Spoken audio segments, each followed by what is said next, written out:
All right, so we're going to draw buildings, specifically a skyline of our favorite city from one place in the world. This happens to be in Dubai.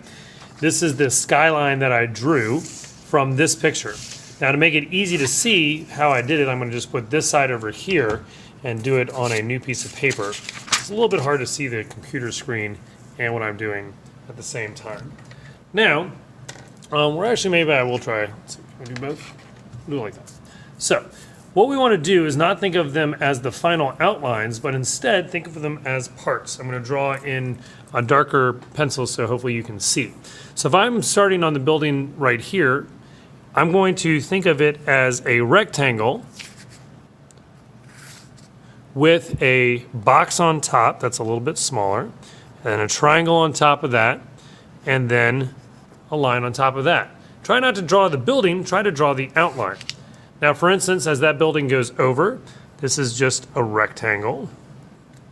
And then there's a little bit of a rectangle on top. These buildings are pretty easy. This one has a little bit of a cap on it, and the cap on top of that. And you just have to sketch it out. It doesn't have to be that detailed. Now, if we skip over to this building up here, again, this building is slightly taller than this one, and it's about the same size. I'm talking about the one in the background. So we start out with a rectangle. This box happens to be a little bit taller and skinnier. And then we have 1, 2, 3 on top. Now it might help to do a center line so that all of them sound the center. You can see how mine kind of go to the side. If you do a center line, then you can actually stack the boxes right on top. And we know it goes from there to there to there to there. And because of that center line, we can keep things lined up a little bit better. Well, we'll go over to the buildings over here. And this building, again, starts out with the box. Just try to make it the right size. So you can see that the top of this box is about even with there. And then there's just a triangle on top. Now, what's unique about this building and what's interesting about it is that there's a cutout right here that goes like this and changes the shape of the building. There's also a cutout down here, but I don't know if you're going to see that in the final skyline. In between this box, this building right here is like a staircase. Now we could choose to do each individual box, or this one might be simple enough to think of it just as its outline. Okay? And then we have one last building on the side that we'll also do.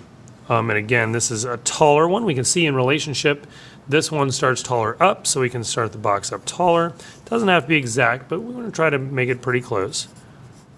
Okay, and then again, there's a cutout up top. We see that the cutout happens most where this is, which is a nice juxtaposition between those two. And then behind it, there's 1, 2 of these guys.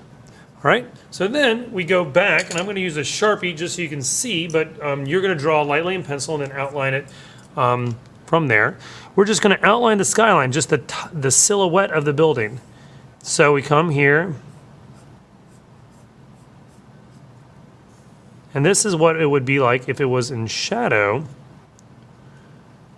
And all we could see, we'll see if there's a building there, was the shadow of the whole city. And now where two buildings come together, you just follow the line. Don't do every building, just follow the shadow as it would be here like so. Oh, missed that one, sorry. And you can see how that would start being the skyline of the city.